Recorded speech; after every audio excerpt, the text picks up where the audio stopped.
ہم سے زیادہ کون ہے کہ جو یاد حسین کو لے کر آگے بڑھانے والا ہے؟ اگر آپ حضرات اس بات کے داعی ہیں کہ مقصد حسین کو آپ نے زیادہ سمجھا ہے، تو کتنے دن آپ محافل کا انعقاد کرتے ہیں کہ آؤ میں تمہیں حسین کا مقصد سکھاتا ہوں؟ حقیقتاً ماتم تو ہماری مجلس کا بڑا چھوٹا سا جز ہے۔ مسئلہ یہ ہے آپ لوگوں کے ساتھ کہ آپ نے فقط شیعوں سے ماتم کو تم یکم محرم کو روئے، 2 کو روئے، 3 کو پیٹے، 4 کو پیٹے، تم نے 10 محرم کو جناب اپنی شام غریبہ منائی، معاملات سارے کے سارے اس رات کو کیے، اس کے بعد اگلے 11ویں کو تم کام پہ چلے گئے، تمہیں ساری چیزوں کی ٹینشن ختم ہو گئی۔ حضرت حسین تو 11 بھی شہید ہوئے تھے نا، 10 کو شہید ہوئے تو 11 محرم تو تازہ تازہ غم تھا، تمہیں کیا ہو گیا؟ تم تو بالکل ٹھیک ہو گئے۔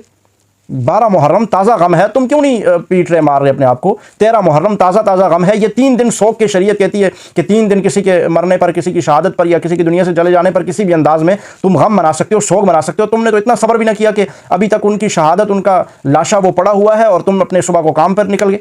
تمہیں وہ سارے کا سارا مصنوعی ڈرامہ اور غم، وہ سارے کا سارا رفو چکر ہو گیا۔ شام غریبہ مناتے ہی وہ سارا غم تمہارا بھاگ جاتا ہے۔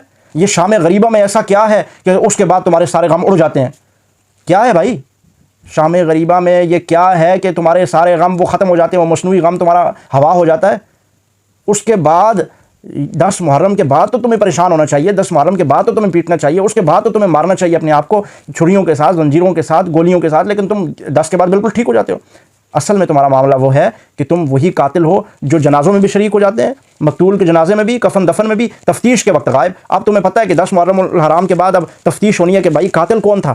اب تم یہاں سے غائب ہو چکے ہو اور تمہیں غائب نہیں ہونے دیا جائے گا۔ ہم تمہاری کتابیں تمہیں کھول کھول کر بتائیں گے کہ کوفی، شیعہ، عراقی تمہارے آباء و اجداد و حضرت حسین اور خاندان نبوت کو بلا کر خطوط 12,000 خطوط لکھ کر بلایا، اور بلانے کے بعد پھر ان کو شہید کر دیا۔